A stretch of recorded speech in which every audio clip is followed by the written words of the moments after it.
21শে December রাজ্যের জনজাতিদের বর্ষবিদায় অনুষ্ঠান 22শে December অনুষ্ঠিত হয় থ্রিং উৎসব বা বর্ষবরণ অনুষ্ঠান। সারা রাজ্য জুড়ে 21শে ডিসেম্বর থেকে 22শে ডিসেম্বর পর্যন্ত বিভিন্ন সাংস্কৃতিক অনুষ্ঠানে মেতে থাকেন জনজাতি অংশের মানুষ। আর 22শে ডিসেম্বর অর্থাৎ থ্রিং উৎসবের দিন বিভিন্ন দপ্তরে শূন্যপদ পূরণের লক্ষ্যে টিপিএসসি পরীক্ষা গ্রহণের সিদ্ধান্ত নিয়েছে ত্রিপুরা পাবলিক সার্ভিস কমিশন। 22শে ডিসেম্বর অর্থাৎ থ্রিং উৎসবের দিন কমিশনের এই নির্ধারিত পরীক্ষা বাতিলের দাবি জানিয়েছে ত্রিপুরা স্টুডেন্ট ফেডারেশন বা টিএসএফ। মঙ্গলবার টিএসএফ এর পক্ষ থেকে এক প্রতিনিধি দল 22শে ডিসেম্বর অর্থাৎ থ্রিং উৎসবের দিন পরীক্ষা বাতিলের দাবিতে সচিবের নিকট ডেপুটেশন প্রদান করা হয়। এই ডেপুটেশন প্রদান কর্মসূচির নেতৃত্বে ছিলেন ত্রিপুরা স্টুডেন্ট ফেডারেশন বা টিএসএফ সহ সভাপতি জন দেববর্মা।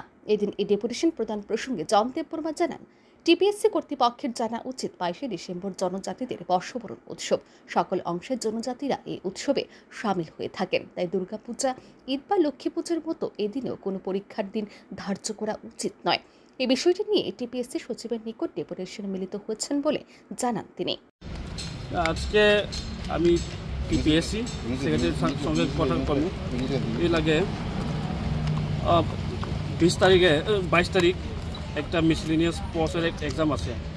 तो 22 तारीख तो ट्रिंग फेस्टिवल है, 22 तारीख को ट्रिंग फेस्टिवल है, तो उसके लिए रिशेड्यूल करने के लिए हम अभी मेमोरेंडम दे देंगे सेक्रेटरी को, क्योंकि आप लोग जानते हैं सब it's a matter of sentiment.